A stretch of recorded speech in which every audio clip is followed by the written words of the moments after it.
Hello students, स्वागत है आप सभी का राइट वे क्लासेज में। मैं उद्देश्य एक बार फिर एक बेहतरीन कॉन्सेप्ट के साथ आपके बीच उपस्थित हुआ हूं और मुझे उम्मीद है कि ये सेशन आपको 100% पसंद आने वाला है। तो लाइक जरूर करें और चैनल को शेयर एंड सब्सक्राइब भी करते रहे ताकि हमारा उत्साह बढ़ता रहे और हम इस तरह के कॉन्सेप्ट लेकर आपके बीच उपस्थित होते रहें।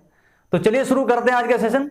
स्टार्टिंग में हम लोग कॉन्सेप्ट को क्लियर करने की कोशिश करेंगे एंड देन हम लोग उन क्वेश्चंस पर डिस्कस करेंगे जो एग्जाम में पूछे गए हैं। तो इसलिए लास्ट तक बने रहे। तो चलिए देखते हैं पहला क्वेश्चन। अब पहला क्वेश्चन हमारा कुछ इस तरह से है, 1 plus 1 upon 1 plus 1 upon 1 plus 1 upon 1 plus 1 upon 4। इस क्वेश्चन को सोल्व करना एक बेसिक सा क्वेश्चन है, इसके माध्यम से कॉन्सेप्ट क्लियर हो जाएगा। ठीक है, तो पहले 2 मिनट वीडियो पॉज करके आप इस क्वेश्चन को खुद से सोल्व करेंगे। आपसे बात कर रहा हूं, एक बार इस क्वेश्चन को खुद से सोल्व करिए, क्योंकि बहुत सारे स्टूडेंट क्या होते हैं बिना कॉपी पेन के ही वीडियो देखते रहते हैं। तो कॉपी पेन उठाओ और इस क्वेश्चन को सोल्व करिए। ठीक है, और बाकी फिर मैं बाद में बताता हूं कैसे इस क्वेश्चन के साथ डील करना है। तो उम्मीद करता हूं आपने इस क्वेश्चन को एक बार सोल्व किया होगा और सोल्व कुछ इस तरह से किया होगा। अगर मैं इसके बेसिक कॉन्सेप्ट को समझ बेसिक तरीके से इसको सोल्व करने की कोशिश करूं तो क्या हुआ है कि आपने स्टार्टिंग में ये वाला पोर्शन सोल्व किया होगा, 4 की गुना 1 में की प्लस 1 किया। तो 4 की गुना 1 में करोगे 4 आया, प्लस 1 कितना हो गया 5। तो इसकी जगह लिख दिया मैंने 5/4। अब देख रहे 4 ऊपर चला गया तो 4 नीचे का हट गया, चला गया ऊपर। अब सेम वही प्रोसेस यहां पर 5 की गुना 1 में प्लस 4, तो कितना हो गया 9/5। और ये अपॉन वाला 5 भी कहां चला गया ऊपर। ठीक है, अब यही सेम प्रोसेस आपने यहां पर अप्लाई किया होगा, 9 की गुना 1 में की होगी, प्लस 4 किया होगा, तो ये हो गया आपका 14/9। अब ये 9 चला गया ऊपर और 9 ऊपर चला गया तो कितना हो गया 9/14। अब सेम वही प्रोसेस यहां पर अप्लाई करोगे, 14 की गुना 1 में प्लस इतना, तो कितना हो गया 23/14। और यही इस क्वेश्चन का आंसर हो गया। अब ये तो इसका बेसिक तरीका होगा क्वेश्चन को करने का। अब इसके साथ कैसे डील करना है एग्जाम में, उस पर बात करते हैं। तो क्वेश्चन हमारा कुछ ऐसे था, 1 plus 1 upon 1 plus 1 upon 1 plus 1 upon 1 plus 1/4। इस तरह से क्वेश्चन था। अब इसको ध्यान से समझने की कोशिश करें, क्योंकि इसी क्वेश्चन के माध्यम से हम आगे जो एग्जाम में क्वेश्चन आए हुए हैं उनके साथ कैसे डील करना है वो सब समझ में आएगा। तो सबसे पहले स्टार्टिंग में क्या करना है, सबसे एंड में जो चीज दी गई है, क्या दिया गया है 1/4, इस पर फोकस करना है। अब इसमें ऊपर जो है उसको नीचे लिख लीजिए और जो नीचे है उसको ऊपर लिख लीजिए। क्लियर है। अब इसके बाद क्या करना है कि जितने भी ये 1 दिए हुए हैं, 1 2 3 एंड 4, चारों के चारों 1 को लिख लीजिए और स्टार्ट आपको करना है 4 से। यानी 1 1 तो यहां पर आया, 1 1 यहां, 1 1 यहां, 1 1 यहां, चारों 1 आ गए। क्लियर है। अब करना क्या है, देखो क्या किया है मैंने, दोबारा बताता हूं कि सबसे लास्ट वाले पर फोकस करना है। ऊपर 1 है उसको नीचे लिख लिया, नीचे 4 है उसको ऊपर लिख लिया, जितने 1 आए हैं उनको यहां पर लिख लिया, चारों के चारों पर स्टार्ट किया 4 से। अब क्या करना है कि इधर की तरफ तो मल्टीप्लाई करनी है और पीछे वाले को नीचे वाले को क्या करना है, इसमें जोड़ना है। यानी 4 की गुना आप 1 में करोगे और पीछे वाला कौन सा 1, इसको जोड़ दोगे। तो 4 की गुना 1 में की 4 प्लस 1 कितना हो गया 5। अब ये इसके साथ वाला काम खत्म।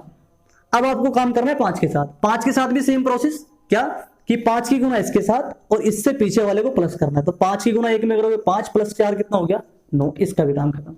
देन इसके साथ क्या करते हैं, 9 की मल्टीप्लाई 1 में करोगे और जो उसके पीछे वाला है उसको ऐड कर दोगे। तो 9 एकम 9 और प्लस 5 के कितना होगा 14। 14 गुना 1 में करोगे, 9 साथ में ऐड करोगे, कितना हो गया 23। अब जैसे आप ये चारों के चारों प्रोसेस खत्म कर लेते हो, चारों 1 आप के साथ आप काम कर लेते हो, तो जो लास्ट में 2 आपके नंबर्स आए होंगे उनके बीच में अपोन का निशान लगाइए और यही आपका क्या हो गया आंसर हो गया। तो आपको बहुत आसानी से करना है, ऐसे सोल्व नहीं करना है। कैसे करना है कि जो ऊपर वाला है उसको नीचे लिखिए, नीचे वाले को ऊपर लिखिए और साथ में जितने 1 है उनको 1 ले लीजिए, इधर वाले से मल्टीप्लाई और पीछे वाला उसमें जोड़ देना है। अब एक बात ध्यान देने वाली ये है कि अगर 4 की मल्टीप्लाई में 1 में कर रहा हूं तो कोई फर्क नहीं पड़ रहा, 5 की मल्टीप्लाई 1 में कर रहा हूं तो कोई फर्क नहीं पड़ रहा, 9 की मल्टीप्लाई 1 में कर रहा हूं तो कोई फर्क नहीं पड़ रहा। इसका मतलब क्या है कि मल्टीप्लाई तो अगर 1 की करते हो तो कोई फर्क है ही नहीं। तो इसको हम थोड़ी देर के लिए क्या कर सकते हैं, इग्नोर कर दीजिए इसको। जब आप इसको इग्नोर करोगे तो होगा क्या कि आपको मल्टीप्लाई करनी ही नहीं है, तो आप डायरेक्ट निकालोगे। 4 में 1 जोड़ दे कितना आ गया 5, 5 में 4 जोड़ दे कितना हो गया 9, 9 में 5 जोड़ दे कितना हो गया 14, 14 में 9 जोड़ दे कितना हो गया 23। यानी पिछले वाले को जोड़ते चले जाओ और वही आपका क्या हो गया आंसर हो गया। मान लो एक क्वेश्चन और लेते हैं और थोड़ा अच्छे से समझ में आ जाएगा आपको। देखिए कैसे करना है। सपोज करिए एक क्वेश्चन और लेता हूं मैं और क्वेश्चन कुछ इस तरह से है, 1 plus 1 upon 1 plus 1 upon 1 plus 1 upon 1 plus 1 upon 1 plus 2/3, ये क्वेश्चन है, इसको सोल्व करना है। अब सेम उसी सीक्वेंस का क्वेश्चन है, तो कैसे करेंगे?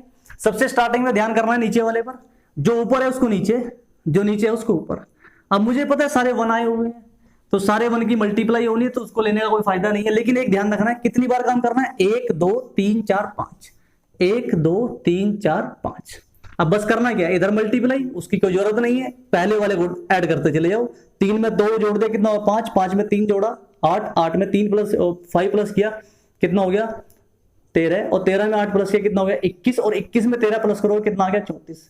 यानी 4-5 प्रोसेस आपने कर लिए हैं। अब जैसे ही आपकी 5 प्रोसेस हुए, तो लास्ट के जो 2 नंबर है उसमें आपने अपोन का निशान लगा दिया, और यही आपका आंसर हो गया।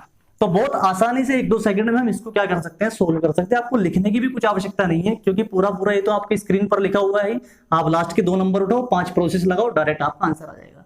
अब इसमें एक चीज ध्यान देने वाली ये है कि अगर ये वाला सीक्वेंस 1 से स्टार्ट हो रहा है, 1 प्लस ऐसे करके, तो आंसर ये आ गया आपने, क्योंकि 5 प्रोसेस लगाए, 1 2 3 4 5, यानी यहां से लेके यहां तक सोल्व किया आपने।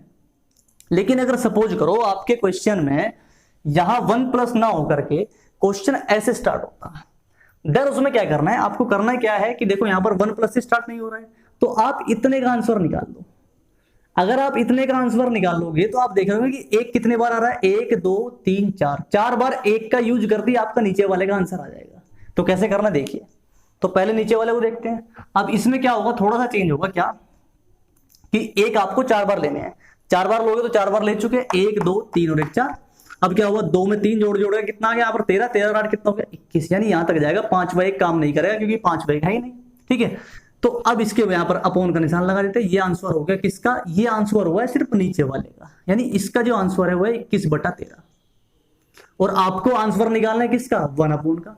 तो इसका मतलब क्या हुआ? इसकी वैल्यू की 1/21/13, और 13 चला जाएगा ऊपर, आंसर कितना हो गया? 13/21। और यही इस क्वेश्चन का क्या हो गया? आंसर। तो आपको ध्यान क्या रखना है कि अगर 1 प्लस के साथ दिया हुआ है और आपने 1 साथ में लिया है, तो डायरेक्ट आंसर आ जाएगा। इन केस आपका 1 दिया है, तो आप नीचे वाले की वैल्यू का आंसर निकालो, और उसको 1 रख के उसका आंसर आप निकाल सकते हैं।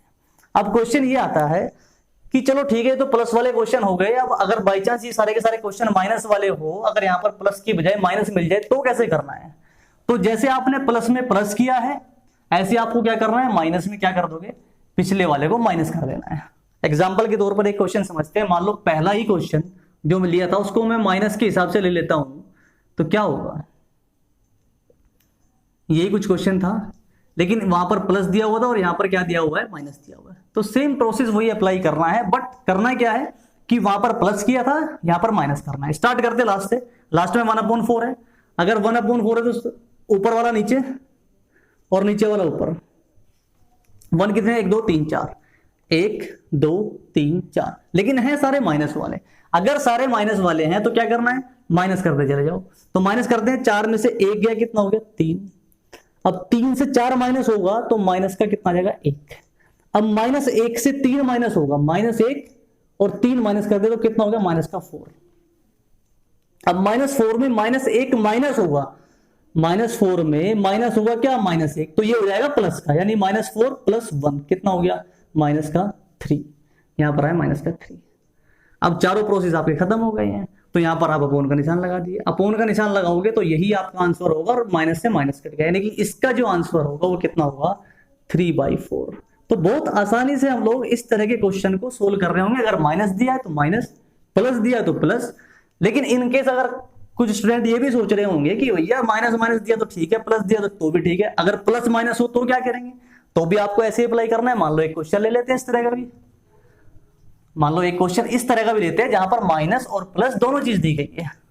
समझते हैं क्वेश्चन को। क्वेश्चन कुछ ऐसा है, जो हमारा दूसरा क्वेश्चन था उसी को लेते हैं। 1/1 plus 1 minus 1/1 plus 1/1 minus 1/1 plus 2/3। ये क्वेश्चन है जो हमारा सेकंड क्वेश्चन था, और सेकंड क्वेश्चन में ही प्लस माइनस ले लिया है। ठीक है, अब कैसे करना है? वैसे ही क्वेश्चन को सोल्व करना है। सबसे स्टार्टिंग में ध्यान फोकस किस पर करना है? 2/3 पर। ऊपर वाला नीचे, नीचे वाला ऊपर। अब 1 आया हुआ है, 1 की मल्टीप्लाई से कोई फर्क नहीं पड़ता, लेकिन ध्यान क्या रखना है? कितने प्रोसेस? 1 2 3 4 5, 1 2 3 4 5। इस बार आपको ये ध्यान रखना है कि प्लस वाला कौन सा है, माइनस वाला कौन सा है। यहाँ प्लस का साइन है तो यहाँ पर प्लस होना है, यहाँ पर माइनस का साइन है तो यहाँ माइनस होना है। देन फिर प्लस का साइन है, प्लस होना है, फिर माइनस होना है, और देन फिर क्या होना है, प्लस होना है। ये प्रोसेस चलना है आपका। तो यहां पर क्या है, प्लस, तो 3 2 5, यहां पर क्या है माइनस, 5 से 3 गए 2, यहां पर क्या है प्लस, तो 2 5 कितना हो गया 7, यहां पर क्या है माइनस, 7 से 2 माइनस हुआ कितना, 5, यहां पर क्या है प्लस, 5 और 7 कितना होगा 12। अब सारे प्रोसेस हो चुके हैं, तो अपोन का निशान लगाओ, और यही आपके इस क्वेश्चन का क्या हो गया, आंसर। तो बहुत आसानी से इस तरह का क्वेश्चन कर सकते हैं, चाहे प्लस हो, चाहे माइनस हो, चाहे आपका प्लस माइनस दोनों दिए हुए, कुछ भी दिया हुआ, आप आराम से इस क्वेश्चन के साथ डील कर सकते हैं और आसानी से आंसर निकल जाए, क्योंकि ये सब तो लिखा हुआ है, आपको सिर्फ ये 4-5 नंबर लिखने, जिससे आपका आंसर निकल के आ जाएगा। अब मान लो सपोज करो, अभी तो यहां पर सब जगह 1 1 है, क्वेश्चन में ऐसा भी तो हो सकता है कि 1 के अलावा कुछ और दिया हुआ हो। तो चलिए उस क्वेश्चन को भी देख लेते हैं, उसमें क्या करना है। मान लो एक क्वेश्चन ले लेते हैं, क्वेश्चन भी आया हुआ क्वेश्चन है एसएससी में। ये क्या कह रहा है क्वेश्चन, देखिए क्वेश्चन कुछ इस तरह से है, 19/43 प्लस 1 यहां पर था 2 प्लस 1 यहां पर था 3 प्लस 1/1 प्लस 1/4। इस क्वेश्चन को सोल्व करना है। तो इस क्वेश्चन को सोल्व करने में क्या चीज दिखाई दे रही है, पहली बात यहां पर 1 1 1 नहीं है, 1 के अलावा 3 भी है, 2 भी है, तो कैसे सोल्व करना है। तो थोड़ी देर के लिए पहले इसको तो भूल जाते हैं कि भाई ये हमारे क्वेश्चन में नहीं है, क्योंकि इसको बाद में ऐड कर लेंगे। अब इसकी अपोन वाले के लिए मैंने स्टार्टिंग में बताया था कि पहले आप नीचे वाले की वैल्यू का आंसर निकाल दीजिए। तो इसका आंसर कैसे निकाल लेंगे, स्टार्ट करते हैं यहां से। तो शुरू करेंगे 1/4 से। तो 4 नीचे है, ऊपर लिख लिया, ऊपर वाले को नीचे लिख लिया। अब स्टार्टिंग में क्या है 1, तो यहाँ 1 लिखा, फिर क्या है 3, तो यहाँ पर 3 लिखा, फिर क्या है 2, यहाँ पर 2 लिखा। ध्यान रखना है प्लस है तो प्लस ही करते जाना है, ठीक है। अब क्या करेंगे कि 4 की मल्टीप्लाई इधर 1 में करनी थी और पिछले वाले को ऐड करना था। तो 4 की मल्टीप्लाई 1 में करोगे तो 4 ही आएगा, और 1 ऐड करोगे तो आपका कितना हो गया 5। क्लियर है। अब नेक्स्ट में क्या होना है कि 5 की मल्टीप्लाई 3 में करनी है। देखो 1 हम लोग इग्नोर इसलिए कर रहे थे क्योंकि 1 में मल्टीप्लाई करने से कोई फर्क नहीं पड़ता, लेकिन 3 में मल्टीप्लाई करने से फर्क पड़ता है। तो यहां पर मल्टीप्लाई करनी पड़ेगी। तो 5 की मल्टीप्लाई 3 में करोगे कितना, 15, और 15 में 4 ऐड करोगे कितना आ गया 19। अब इसका भी काम खत्म, इसका भी। अब इस पे अगले वाले पाते हैं। 19 की गुना 2 में करोगे 38, 38 और 5 कितना हो गया 43। और जैसे यहां तक पहुंचे तो अपोन का निशान लगाओ, यही हमारा इसका आंसर हो गया। तो ये आंसर किसका आया, इस पूरे का कि 1 के अपोन वाले का, अपोन वाले का, क्योंकि हम लोग कहां तक पहुंचे हैं 2 तक, और 2 यहां पर है, यानी इसका जो आंसर है वो कितना है 14/19। अब क्या करना है, हमें निकालनी 1 अपोन की वैल्यू। तो 1 अपोन के लिए होता क्या है कि ये अपोन वाला ऊपर चला जाता है, तो इसका उल्टा हो जाएगा, और उल्टा होकर के कितना होगा, ये बन जाएगा 19/43। क्लियर है। अब 19/43 पहले भी दिया हुआ है, 19/43 ये हो गया, तो कितना हो गया 38/43, और यही इस क्वेश्चन का क्या हो गया आंसर। एसएससी में पूछा गया क्वेश्चन है, ठीक है। तो कुल मिलाकर के प्लस दिया हो प्लस के हिसाब से भी आप क्वेश्चन कर सकते हैं, माइनस दिया हो माइनस के हिसाब से भी कर सकते हैं, आपको नंबर 1 के अलावा कुछ और दिया है तो वो भी आप आसानी से कर सकते हैं। बस इन स्टेप्स को आपको फॉलो करना है, और उसके अलावा इसके साथ ही आप उसका आराम से आंसर निकाल सकते हैं। मान लो एक क्वेश्चन और लेते हैं, ये क्वेश्चन भी एसएससी में पूछा गया क्वेश्चन है, एसएससी एलडीसी 2013 में पूछा गया क्वेश्चन था। इसको देखते हैं। अब इस क्वेश्चन में क्या कह रहा है कि एक यात्रा का इतना भाग कितना 4 माइनस 5/1 प्लस 1/3 प्लस 1/2 प्लस 1/4, इतना पार्ट, कोई यात्रा कोई जर्नी है, उसका इतना पार्ट कंप्लीट करने में 10 मिनट्स लग रही है। अब वो कह रहा है कि इस जर्नी का 3/5 पार्ट को कंप्लीट करने में कितना टाइम लगेगा, ये हमारा क्वेश्चन है।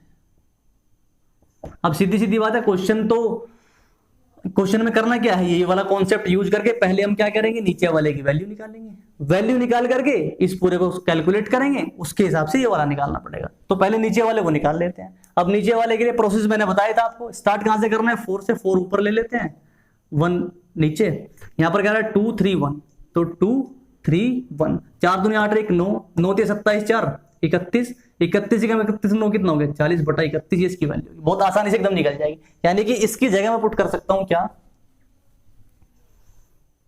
40, और अपोन वाला 31 चला गया ऊपर, 5 से गया कितनी बार 8 बार, 8 चौके 32 से 31 गया, कितना हो गया 1/8। यानी कि इस पूरे की वैल्यू कितनी आएगी 1/8, यानी इतना भाग तो कवर कर रहा है 10 मिनट में। इतने भाग को कवर कर रहा है कितने मिनट में, 10 मिनट में। पूछा क्या गया है, पूछा गया है कि 3/5 पार्ट को कंप्लीट करने में कितना टाइम लगेगा। तो यहां से हम लोग आराम से निकाल सकते हैं 1/8 को इतना, तो 1 को कितना 80 मिनट। तो 3/5 के लिए क्या करना पड़ेगा 3/5 से गुना, तो हम 3/5 से गुना कर लेते हैं। 80 गुना 3/5, 5 से गया 16 और 16 दिया कितना हो गया 48। तो 48 मिनट में वो क्या करेगा इस जर्नी को कितनी 3/5 पार्ट को कंप्लीट कर लेगा। या वो ये भी कह सकता है कि कंप्लीट पूरा कंप्लीट भाग करना, तो कंप्लीट की वैल्यू कैसे निकलती है 1 के लिए। तो पूरा कंप्लीट करेगा 80 मिनट में और 3/5 पार्ट करेगा कितने में 48 मिनट्स में। तो कुल मिलाकर के आपको ये कॉन्सेप्ट आज समझ में आया होगा। आज की वीडियो में हम लोग इतना ही रखेंगे और बाकी इसके जो इंपॉर्टेंट क्वेश्चंस हैं जो एग्जाम्स में पूछे गए हैं उन पर आज नेक्स्ट वीडियो में डिस्कस करेंगे। इस वीडियो में हमें इतना ही रखना है। इसको एक बार आप लोग रिवाइज कर लीजिए, अच्छे से रिवाइज कर ले, क्योंकि अगले जो क्वेश्चन आने वाले हैं इंपॉर्टेंट क्वेश्चन जो है जो एसएससी मेंस में भी पूछे गए हैं या और एग्जाम्स में पूछे गए हैं उन पर डिस्कस करेंगे। नेक्स्ट वीडियो में सारे इंपॉर्टेंट क्वेश्चन आने हैं, तो एक बार इस वीडियो को जरूर रिवाइज कर लेना। बाकी देखते हैं नेक्स्ट वीडियो में। चलिए आज के लिए इस वीडियो में रखते हैं इतना ही। धन्यवाद।